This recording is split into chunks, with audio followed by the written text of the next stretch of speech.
أعوذ بالله من الشيطان الرجيم.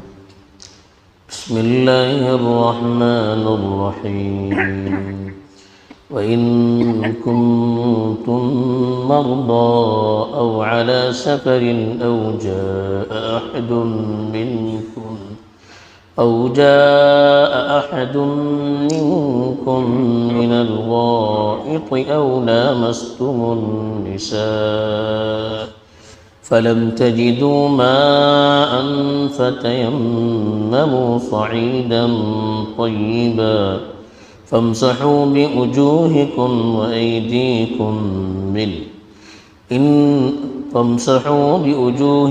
وأيديكم إن الله كان عفوا غفورا. الحمد لله رب العالمين والعاقبة للمتقين والصلاة والسلام على سيد المرسلين خاتم النبيين محمد وعلى آله وصحبه أجمعين. أما بعد.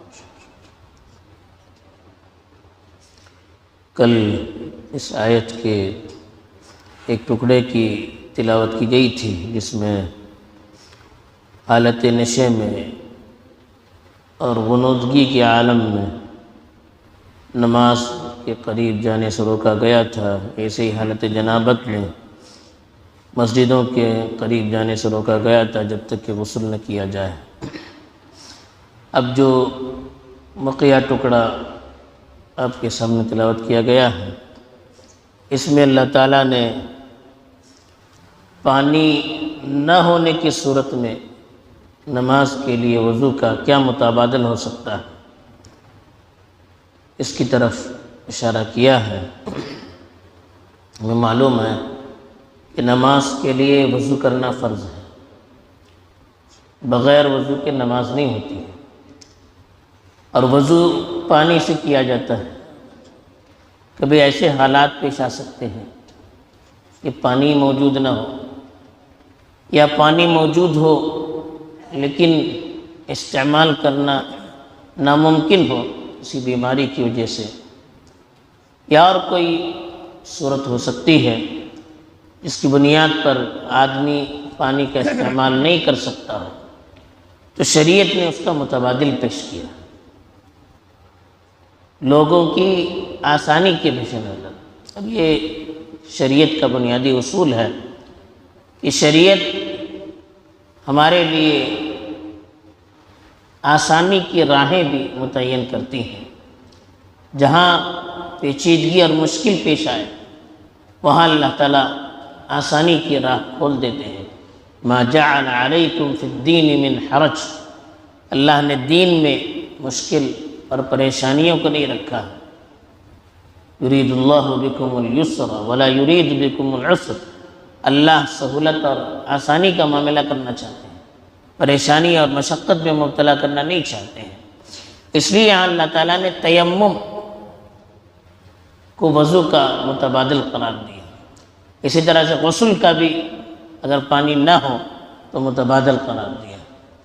اللہ تعالیٰ کا ارشاد ہے کہ وَإِن كُنتُم مَرْضَىٰ، اگر تم بیمار ہو، او علی سفر، یا سفر پر ہو، او جاء احد منکم من الغائط، یا تم میں سے کوئی نشیبی زمین سے آئے یعنی اپنی حاجت پوری کر کے فارغ ہو کر آئے، وضو ٹوٹ جائے.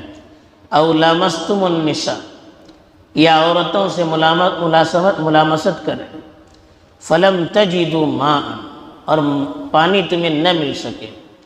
فتیمموا صعیدا طیبا، تو پاکیزہ اور ہموار زمین کا رخ کیجیے.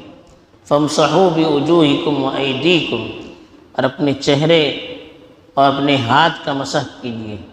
ان اللہ کان عفوا غفورا، اللہ تعالیٰ معاف کرنے والے اور بڑے بخشش کرنے والے ہیں. یا اللہ تعالیٰ نے کچھ اسباب بتائے جس کی بنیاد پر آدمی تیمم کر سکتا ہے.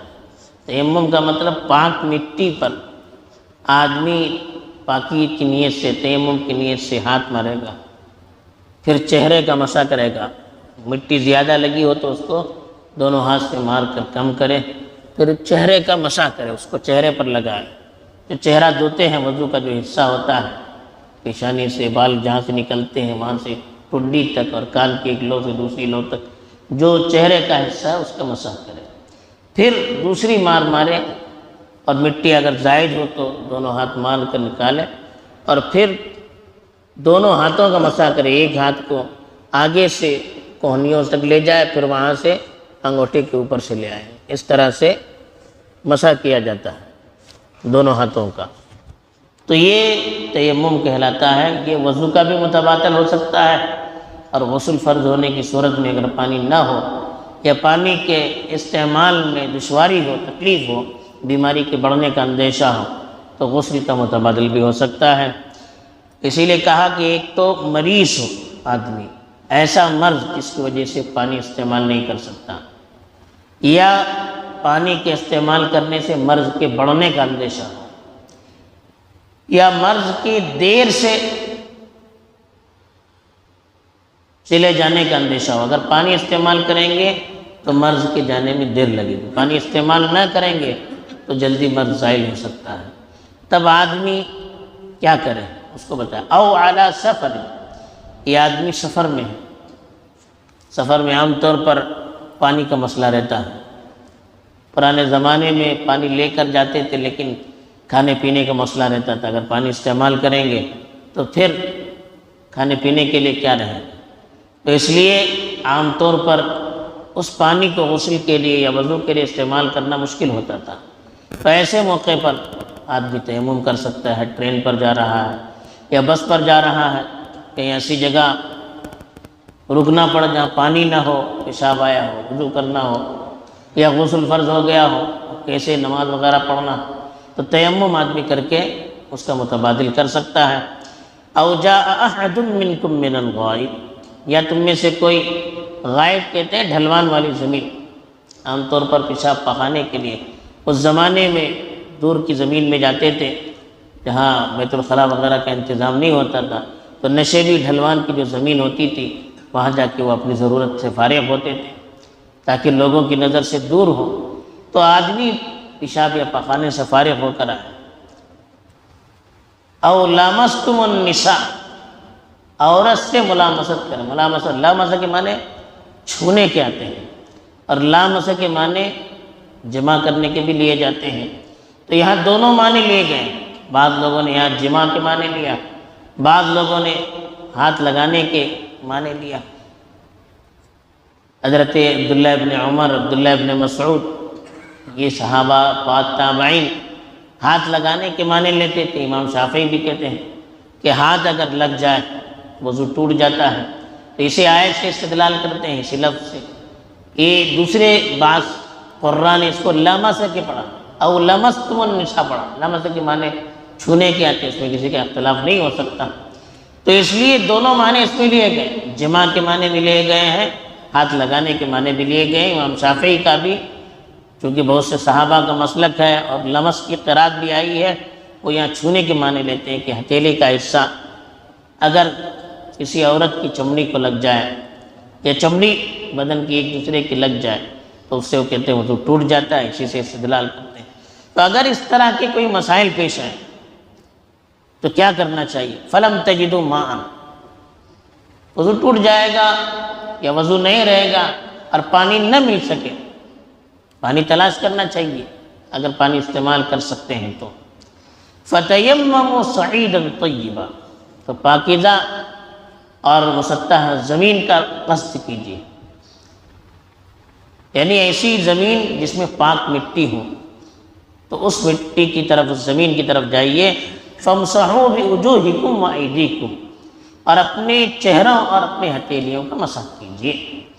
تو جمہور علماء کے نزدیک یہ کہ دو مرتبہ مٹی پر ہاتھ مارنا ہے، ایک مرتبہ چہرے کا مسح کرنا ہے، پھر دوسری مرتبہ مار کر ایک ہاتھ سے ایک ہاتھ کا، دوسرے ہاتھ سے دوسرے ہاتھ کا مسح کرنا ہے۔ ان اللہ کان عفوا غفورا، اب اونچ نیچ ہو جائے تو اللہ تعالیٰ معاف کرنے والے ہیں، بخشش کرنے والے ہیں۔ تیمم کے سلسلے میں یاد رکھنا چاہیے کہ وضو کا بھی متبادل ہو سکتا ہے، غسل کا بھی متبادل ہو سکتا ہے۔ بہرحال وضو اور غسل میں کوئی فرق بھی نہیں ہے، وضو کا جو تیمم ہے غسل کا بھی وہی تیمم ہے۔ حدیث میں یہاں تک فرمایا کہ یہ جو پاک مٹی ہے یہ آپ کے لیے طہور ہے، یعنی وضو کرنے کے لیے، پاکی ادا کرنے کے لیے، پاکی حاصل کرنے کے لیے ایک ذریعہ ہے۔ اگرچہ 10 سال آپ کو اس میں گزارنے پڑے، پانی نہیں ہے، 10 سال تک آپ کو تیمم کرنا پڑے تو کر سکتے ہیں، لیکن جب پانی مل جائے تو پھر پانی کا استعمال کرنا پڑے گا۔ یہ شریعت کی طرف سے آسانی اور سہولت کا ایک نمونہ ہے، اور اس سے یہ بھی معلوم ہوتا ہے کہ نماز کتنی اہم ہے، وضو کتنا اہم ہے کہ اگر پانی نہ ہو یا استعمال نہ کر سکتے ہوں تو اس کے لیے دوسرا متبادل بھی اللہ نے بتا دیا ہے، یہ اہمیت کو بتانے کے لیے ہے۔ اللہ تعالیٰ صحیح سمجھتا فرمائے اور شریعت کے مطابق کرنے کی توفیق دے۔ آخر دعوانا